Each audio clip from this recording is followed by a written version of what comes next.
absolute mess here, guys, because the YouTube went wrong.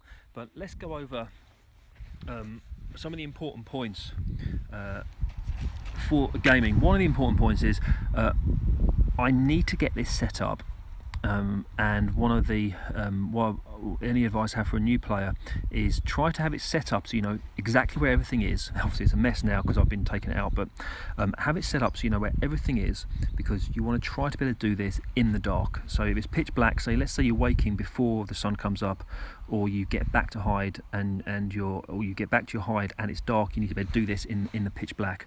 Also, although I have cooking equipment and I don't use, and none of this, now let me be very clear, I'm not claiming any of this equipment is the best, or this is the best setup, or it's a mil-sim type setup. This is a setup that this works for me. This is something that I've got that works for me for sniper ops events.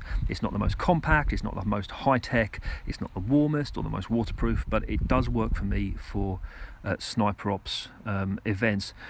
So I do take cooking equipment with me. I use old school, really old school stoves which take solid fuel.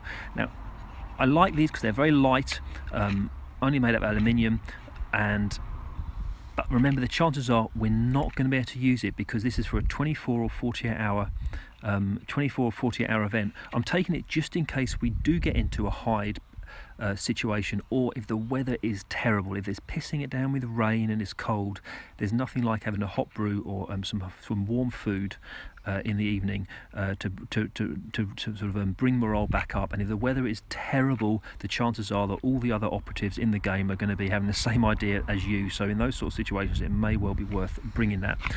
Saying that, I do use these self-heating packs, and my food is always all my food is ready meals, which I use wrap packs, guys.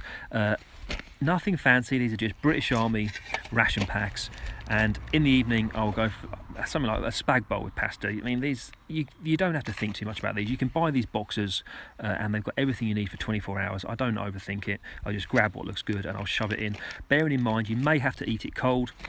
If you can heat it up, fantastic. So I have that in the evening. I might have a soup, have some pudding. Breakfast, I may have something like that. I'm feeling particularly fancy.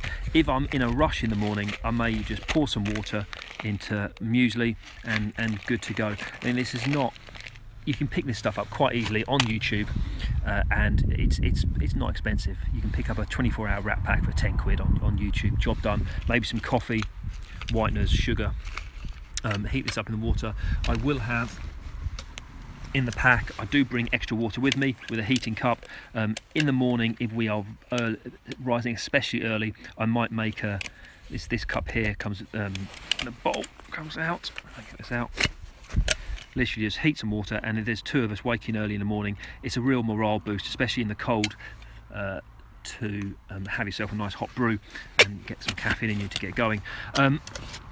I don't tend, if I'm out camping, I would take a toothbrush, but a few of these, again, you get these in the 24-hour wrap packs, nothing fancy. Matches, lighter, some general fire starting stuff in there, but the only reason I've got it in the box is because it's a bit more waterproof. There's probably too much stuff in there that's more for camping. You probably get away with just taking a lighter and some matches. I probably won't even, I've just got it in there because that's how I keep them, but I probably wouldn't take all that. And all this will go in the top of my pack here. Excuse me. This is set up for a 24-hour game.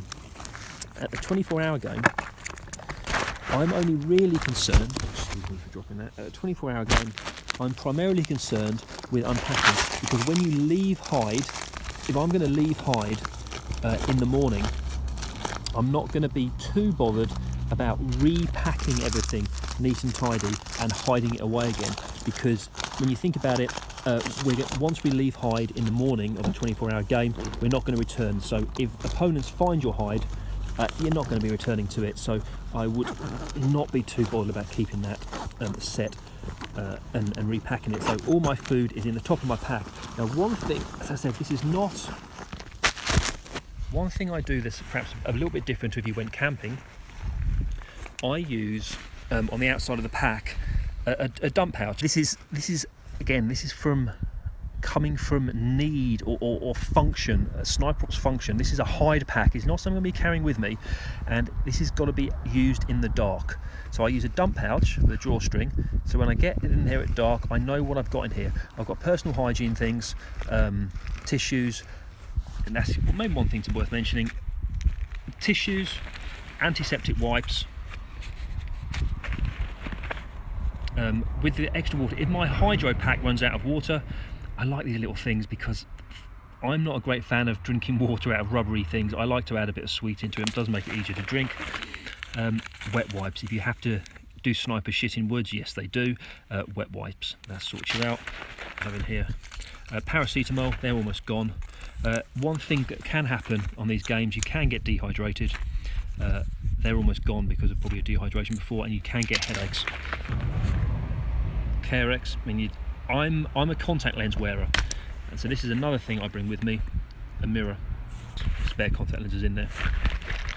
That's all got in here. Proximity alerts. These are magnetic. They take batteries. I can set these up with a tripwire. They just work with magnets, and they hold together elastic bands. I'll tie them against a tree with a tripwire, and if someone trips it, it just sets the alarm off. They're effective, they're cheap, almost they're disposable. I mean, they've got stickers. If you find something you can stick it against, great, but no, they work, especially if you're...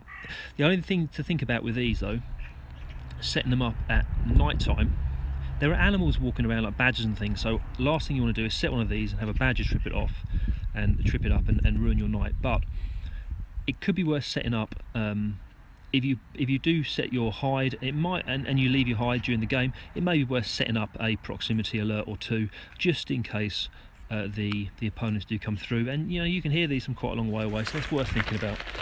I think it might be almost everything. Oh yeah, light sticks, just in case you've got a spare battery in there as well. I like these little light sticks. They're the ones that crack, and they just give you a little bit of light in case for emergencies if your batteries and your torch are gone. Yeah, you've got a spare battery in there. Contacts in this. Again, just say again, this is not in any way designed for any other purpose other than sniper ops, and to do this in the dark in a bush. So that's why I use a dump pouch on the outside of my kit for those sort of personal items. And again, on the outside, extra water. I do wear a hydration pack, and I'll have 3 litres extra. They hold what? That's a good litre and a half, I think. I'll also have an extra bottle of water in here. I've only got a small bottle in there actually at the moment, just as a demonstration, but I'll take a larger bottle of water in there. Now, in terms of sleeping, this is my sleeping bag, my sleeping system. I just use a 3-season sleeping bag. It's nothing fancy.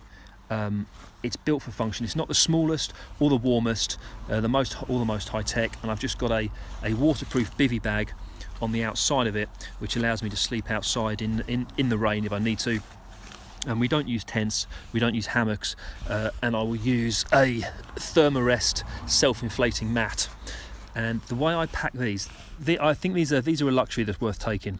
A good night's sleep. If you sleep outside on the ground, it's going to be cold and hard, and it can really be hard to sleep. So having said that, at this time of year in the summer, it's not impossible to find soft fern beds to sleep. So this isn't essential, I don't think, at this time of year, but maybe next weekend in May, if there is a chill in the air, I'm certainly going to be taking this next weekend. Maybe in the depths of June or July, I may think it may not be necessary, depending on the environment, depending on the weather. But most of the rest of the time of the year, especially even this time of year, May, I'm going to be taking one of those.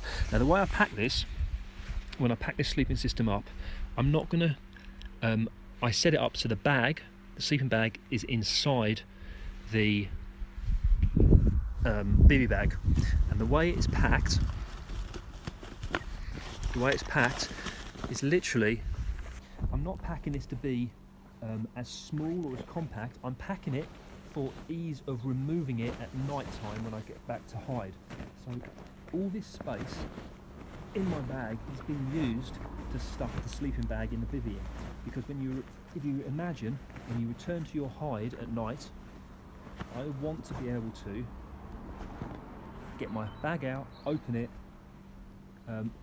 The thermarest as well will be on the top, and what I want to be able to do is just open the bag,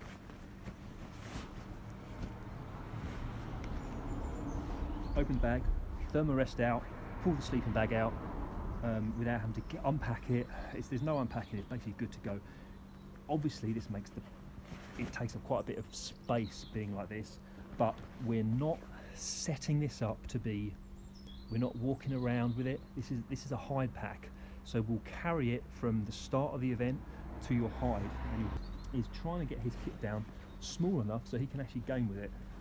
I personally think even if you get the most high-tech kit, I don't think you're ever going to get it small enough so you can carry around your sleeping equipment with you. I think it doesn't matter that it's big, because I'm going to be hiding this. I'm not going to be carrying it. One thing I'll be taking with me is, which I wouldn't take to a normal skirmish, is this periscope. This is not going to be something I'll be carrying around with me when I'm gaming. This is something that will be in the hide pack under these straps, and when I am leaving hide, or when I'm in hide, this will allow me to be, say, in a bush or in an indentation or a ditch, and it will allow me to look out of this hide and get 360-degree observation of the area, mostly when I'm leaving, because one of the most dangerous times, let's spin this around, one of the most dangerous times is when you're perhaps leaving your hide. You haven't got, imagine you've been asleep there, your confidence can sometimes be quite high, and you think the area is clear and you can step out, and there could very easily be an opponent overlooking the area or moving through the area. So the periscope is there just to double check everything before leaving hide. It's not an offensive tool, it's a defensive tool really, more than anything else. The other thing I'll bring with me are these gardening gloves. The reason I bring gardening gloves with me, and shears, sometimes I take these with me on a skirmish and bring it out depending where I'm playing, but when I'm in hide, or when we set the hide up, the idea, this allows you to do things like you could burrow into a bramble bush. You could, Stib's asking what bag, mate, this bag's like an old British Army thing. It's got molle on it. Again, it's a bit of a mess how I've packed it. It's not the tidiest. These are just molle things I've attached to it. Nothing it's done on the cheap for me, mate, to be honest. I've done this stuff on the cheap, and it's just form, function over form. It's not pretty, but it works for me. I know where everything is. One of the other important things, which is definitely worth touching on, especially in May time, and no matter what time of year, this side pouch, I've got extra layers. So I've got a woolly hat. Even in the summer, I will bring this for sleeping, not for keeping warm during the day. This is for sleeping. So this is big enough, and I can pull it over my eyes, I can pull it over my face. Let's say it starts to drizzle or is raining, that'll keep your head and your face dry as well. A woolly hat, no matter what time of year, just for sleeping in, guys. I cannot emphasize how much that's going to improve your night's sleep. Also on the top, extra base layer. One thing, even in the summer, this is one thing that it does become very, very striking, is during the summer, especially when you're sweating and then the sun goes down and it gets cool. I'll bring a base layer because you can very easily become cold, especially this time of year. It might be sweating. You might be sweating during May when the sun's out, and then when the sun comes down, there's the ability to throw on an extra little base layer here. Extra just in case you're getting blisters, spare pair of socks. And if the weather turns nasty, I've got a patrol poncho, snug pack patrol poncho. I can throw it over in my ghillie. If the weather is really bad, or it's going to be raining, I would make a choice at the start of the game. I may wear a waterproof, a Gore-Tex waterproof underneath my ghillie, but it's going to have to be looking like constant rain for that to happen. We're not playing Bear Grylls survival, guys, here. It's not a Bear Grylls survival situation. This is just for practicality, and this is what I found works for me. And then once I've got this set up there, I'll then throw over it's a Jack Pike pack cover.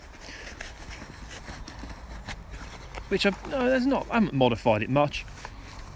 I'm doing this left-handed, and once that's over, I will then use the clippers to maybe get some natural foliage just to cover up. It just makes it easier to conceal with this over the top.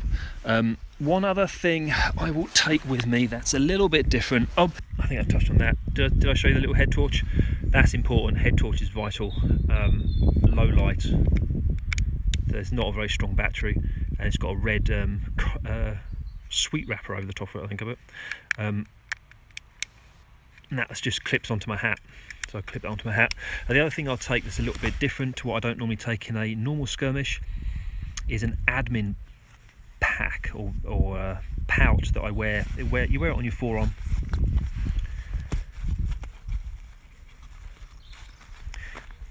It's got a map of the area in there, and I'll use these light sticks in there. So when it gets to low light, if I need to do any navigation after dark, when you open it, it just glows up. I'll also have a pencil in there as well, and some paper, because at sniper ops events you do have to keep track of your hits on other opponents and when you're hit out, and I'll wear that on my forearm. Food wise for the event, I may take them in pouches, or I may take this sort of lunch box, and in here, this is stuff I would take with me in the field. So this is stuff I'll be carrying with me while gaming, and what I'm this is all stuff out of British Army ration packs, and the stuff I'm bringing with me, I don't want to use a fork, I just want to be able to squeeze it. So this is tuna with lime, literally fish. I can tear that off and I'll literally squeeze it into my mouth. The same squeezy fruit, dried fruit. I'll probably take a cereal bar as well. Maybe for lunch, oatmeal block or some sort of crackers, and then I'll squeeze either cheese. Again, you can just squeeze this in your mouth, or peanut butter, squeeze that on. I don't like these. I like peanuts. I'm not too sure about this pack. It's just a little tin. It's not crushable. It's in there. Ideally, I'd have them in a. I might actually eat these now. But I'm thinking what I don't want to do is to eat these and then have to carry this tin around with me for the rest of the day, because you don't want to leave any rubbish around. So I might bin this off. Or what I might do with these, the night before, I might take them out of this tin and just put them inside some cling film, so that they're, or maybe a little jiffy bag, something like that. Put them in a little jiffy bag, so I don't have to worry about that. And they're great snack. Peanuts and dried fruit are great, and chewing gum, some sweets for energy level. And that's all I'll take in the field with me during the game, and I wear that on my webbing. So guys, you see, it's not it's not massively different to what I'll take at a skirmish. This is not, I'm not saying this is the best equipment, far from it. It's certainly not the best equipment. I'm not saying it's most suitable for a milsim event. I'm not saying I'm carrying this pack around. This is a pack that I'm taking with me from the start of the event to my hide location at the start of the navigation, and it's something that I will hide at the start of the event and return to at night. And then after the night, after I've slept and the night time is finished, I won't even be too bothered about packing it up. When I've had my sleep, had some got some grub in me at the start of the day, I won't even bother packing it up. I will leave it there, because I know the index is going to occur in maybe 7-8 hours time, and I'll then return to it and collect it after the event is finished. For a 48-hour game, it's a little bit different, and I will have to pack up, but generally I won't bother packing up. Thanks very much for joining. I hope you enjoyed this insight into my Sniper Ops 24-hour kit. Guys, have a great afternoon, and catch up with you soon.